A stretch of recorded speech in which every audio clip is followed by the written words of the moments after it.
It's a very, very exciting time to be in the soybean industry. We're going to have incredible opportunities for growth.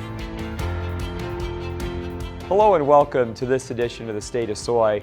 I'm Aaron Putsey. I'm visiting with Kirk Leeds. Kirk serves as the CEO of the Iowa Soybean Association. And Kirk, a lot of conversations right now in the marketplace.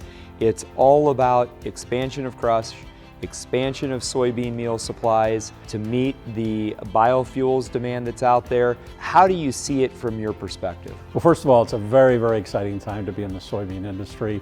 We're going to have incredible opportunities for growth. As you mentioned in your opening comments, it's being driven currently by biofuels. As we see the increasing demand for renewable diesel, and we're going to see increasing demand for the soybean oil.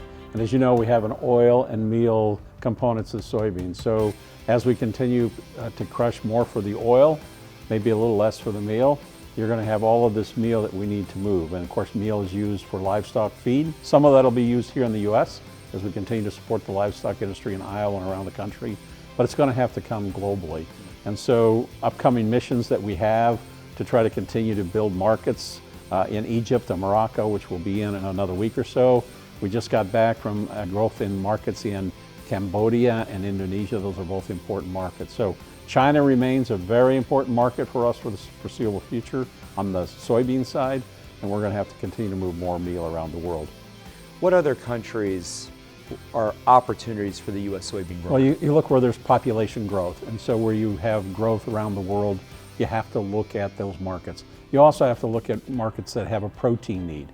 And again, it's often in these countries that are growing most rapidly, and you have to look at economics. So it's all of those things we take a look at to identify markets.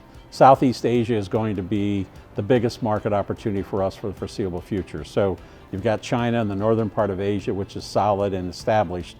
And so again, Indonesia, Vietnam, Malaysia are going to be countries. Thailand is going to continue to be important. The Philippines is a big market for us, will continue to be so. And then you got Africa, North Africa, and eventually we believe that you're going to see some opportunities in central part of Africa as well. And then the other big one that's sitting there is India. India is a huge country, now the largest in the world. There's cultural issues, there's political issues, there's trade access challenges for us. But India is a protein deficient country, and they have to figure out ways to get more protein into their diets.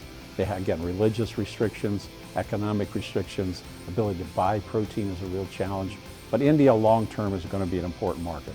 We're hearing that Argentinian crop was kind of small to begin with, and it's getting smaller, and it's likely going to stay that way, which is helping provide a boost in the crush industry right now in terms of keeping margins somewhat steady.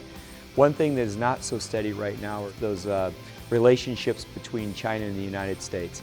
Maybe share a high-level view of that and how that impacts the Iowa and the U.S. soybean farmer. Well, again, they're 60% of the marketplace, if you will, globally for soybeans. So China is going to remain extremely important, but they're a whole bean importer. Because of the subsidies they provide to their domestic crush industry, they want to buy whole beans. They don't want to buy the soybean meal that we're going to have an increasing amount of. So it's going to be a major market for us. They're going to be the dominating player for the foreseeable future. But the geopolitical differences between the U.S. and China are troubling. We saw the disruption in the Trump trade wars. That certainly has not gone away. The geopolitical issues related to Taiwan is on the horizon. They, being the Chinese, would like to be less dependent on the U.S. for lots of things. One of the things that they'd like to be less dependent on are soybeans. And so it's been incredible amount of investments by the Chinese in South America, particularly Brazil. I'm not sure there's a major infrastructure project in Brazil that's not being funded either directly or indirectly by Chinese or Chinese money. And so Brazil's going to be the competitor because they're the ones that are exporting whole beans. So a lot being discussed in the world marketplace right now as Iowa and U.S. soybean farmers get ready to go into the field to plant another crop. Short term, watch the Argentina production. Medium term, China-U.S. relationships. Long term, developing nations like India and their demand for protein. Reporting for this edition of the State of Soy, I'm Aaron Putsey.